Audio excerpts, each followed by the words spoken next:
I am a young man, 22-year-old, and I will be world champion. Hey fight fans, welcome back to another Top 10 Countdown here on Boxing Legends TV. Today we'll be taking a sneak preview into the future to get a good look at all the fighters that have the potential to be the next superstars of the sport. This list will exclude all current champions, which is frustrating considering the array of great young talent that captured belts in 2016, but we guess that's another list we could produce for you guys down the line. Also, there are many world-class fighters that do not currently hold titles but are far beyond the prospect stage, and we won't feature them here today either. So, just to clarify, we'll be focusing this list exclusively on the lesser-known up-and-coming talent across all the different weight divisions. Without any further ado, let's jump into our list. Coming in at number 10, we have the cousin of a legend looking to continue the family fighting name, the Golden Kid, Diego De La Hoya. Since turning pro back in 2013, Diego has had the light heavily focused on him considering his cousin is the great Oscar De La Hoya. Also, he has fought most of his bouts on big undercards on the Golden Boy promotion shows.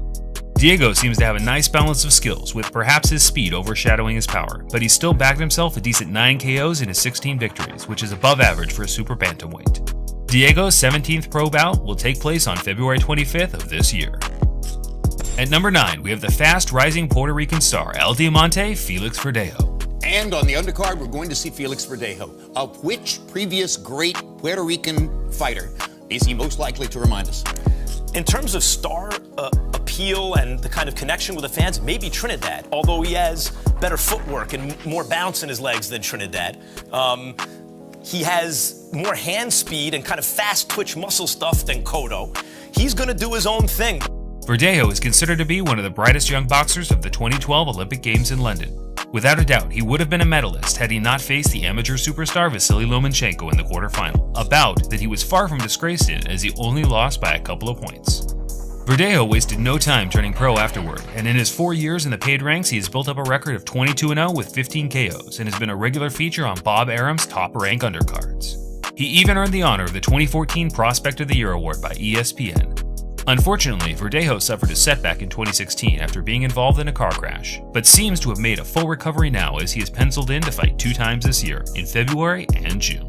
We would be shocked if he didn't fight for a title by the end of this year or early 2018 because he clearly has the talent to become the dominant force in the lightweight division. Taking the number 8 slot, we have the highly decorated amateur from the Ukraine, Alexander Wodzik. Alex is very skillful, man, very fast, thinks very smart in the ring. He's got all the other tools. Competing and succeeding in pretty much every prestigious amateur tournament since 2008, Wodzik has built up a beautiful skill set of a boxer-puncher who can move well and adapt to his opponent's skill set very quickly.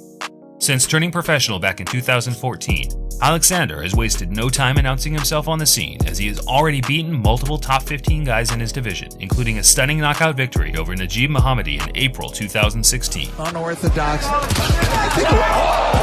hand right on the button, and down goes Mohammadi. I don't know if he's going to be able to recover from this. No, he's not. He currently campaigns in a very competitive light heavyweight division, but already has his eyes set on the WBC champion Adonis Stevenson for a possible clash this year, a fight that even the pound-for-pound star Sergey Kovalev is tipping him to win. 2 people that are here in camp with you are very special fighters. Alex Gvozdyk, what can you tell us about him? He's a great fighter, yes, and I think so. He's in future champion of the world. Coming in at number 7, we have the undefeated light middleweight prospect, Jarrett Swift Hurd. Senior middleweight contender Jarrett Hurd sure has put his raw power on display over the past 18 months, earning 4 consecutive TKO victories, the most recent being a 10th round stoppage of then unbeaten Oscar Molina on June 25th. A true prospect to the core of the meeting, Hurd has yet to compete in a 12-round contest, but his talent has already captured the attention of boxing superstar promoter advisor Al Heyman. Since 2015, Hurd has won all of his fights by knockout, and that includes victories over undefeated fighters like Frank Ayarza and Oscar Molina. In November 2016, Hurd smashed up the former world title challenger Jojo Don in 6 rounds, and will now be facing by far his toughest challenge to date against the slick Tony Harrison on February 25th. If he comes through that, he should be right in line to fight for the world title by the end of the year. At number 6, we have the oldest but definitely the hardest punching man on the list, Maris Briedis.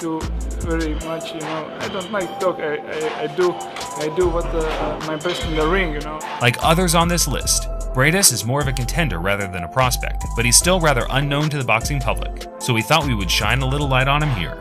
Maris currently has a record of 21-0 with 18 knockouts, and as he has moved up in class, the knockouts have been more devastating. Пришел, просит из угла повторить комбинацию. Опа! Ничего себе! Глухой нокаут! Просто! Вот это да! Surprisingly, Briedis is the first fighter from his nation, Latvia, to not be a journeyman, and BoxRec already ranked him the greatest fighter from his nation of all time. 2017 will undoubtedly be the year we find out if he's the real deal or not, as he is already scheduled to face Captain Marco Huck on April 1st. Coming in at number 5, we have the only heavyweight to feature on this list, the cousin of the Gypsy King, Hughie Fury. I am a young man, 22-year-old, yeah, and I will be world champion. I've got the best team behind me. I've got Box Nation, Hennessy Sports, MGM. BT now, son. And BT now, especially. Over the last 2 years on YouTube, we have made a heavyweight prospects video each year. In 2015, we tipped Anthony Joshua to be the dominant force. In 2016, with AJ already holding a title, we then tipped Joseph Parker to be the next champion out of the prospects. And with 2 correct predictions, we'll now go out on a limb and say the 22-year-old 6'6" heavyweight Hughie Fury will be the next guy to win a title. Hughie has, in our opinion, the best footwork in the heavyweight ranks, or second perhaps to his cousin Tyson, and we believe that will be a huge part in his success in the future when he challenges the champions of today. Hughie currently has a record of 20-0 with 10 knockouts and has already beaten notable names such as Fred Cassie and Andrei Rudenko, and it seems likely he'll be facing the WBO champion Joseph Parker sometime this year, a fight that we believe he will win despite going in as a betting underdog. Hughie, it looks like Joseph Parker for the WBO heavyweight title. What's the latest on your challenge to him? I don't really care where it's at. If it's in New Zealand, like I said, if it's in the desert, it doesn't bother me. I'm going to let my fist do the talking, and I'm going to take his belt home with me. Taking the number 4 slot, we have the ESPN and Ring Magazine 2016 Prospect of the Year, Erickson the Hammer Lubin. Now, all of these guys have promising careers, but the fighter you believe is the one to watch is 154-pound knockout artist Erickson Hammer Lubin. The 2013 National Golden Gloves champion has now built up an undefeated record of 17-0 with 12 knockouts and has really been impressing boxing fans with his standout punching accuracy combined with blitzing speed and power. Unfortunately for Lubin, just like Hurd at number 7, becoming a champion in the light middleweight division is going to take some doing, considering it's probably the toughest division in world boxing, stacked with highly skilled champs, contenders, and prospects. But we wouldn't place Lubin up here at number 4 if we didn't think he had a good chance of taking over in the future, though at such a young age, we don't see the point in rushing him just yet. Coming in at number 3, we have the freshest pro on the scene, the Tartan Tornado, Josh Taylor. Josh needs more experience and he needs more fights under his belt, but he's got serious potential, you know that. Being pro for less than 18 months hasn't stopped the boxing public taking a keen interest in the Scottish light welterweight sensation.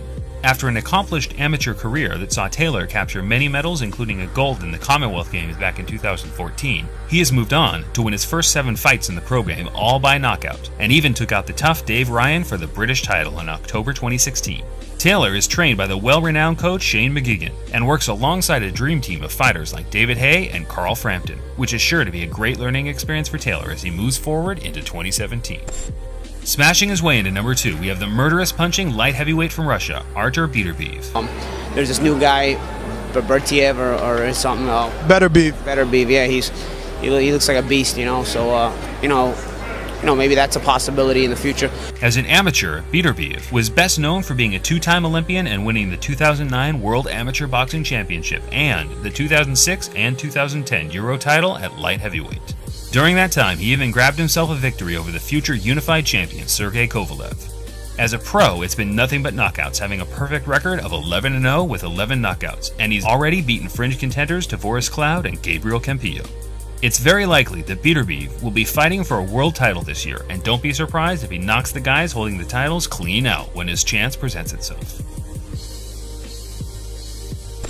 Before we take a look at number 1, here are some honorable mentions.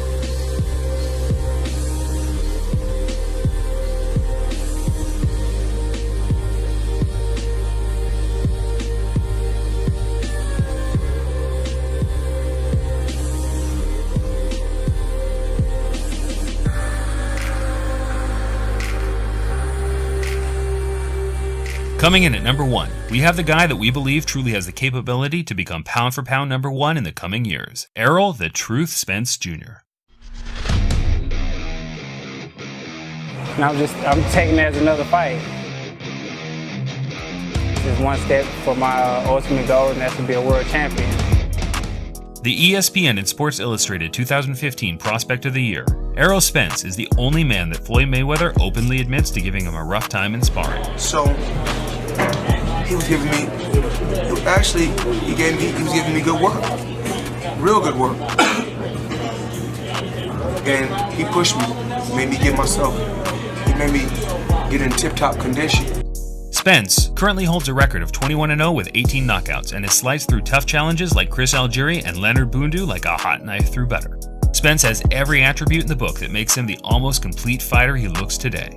He is as strong as an ox with decent power and speed and a clearly high boxing IQ, which for us holds him in a higher regard than the fighters ranked below. Who do you guys think will be the next superstar in the sport? Let us know in the comments below and make sure to like our video as it really helps out our channel. Until next time, fight fans, this is Boxing Legends TV signing off.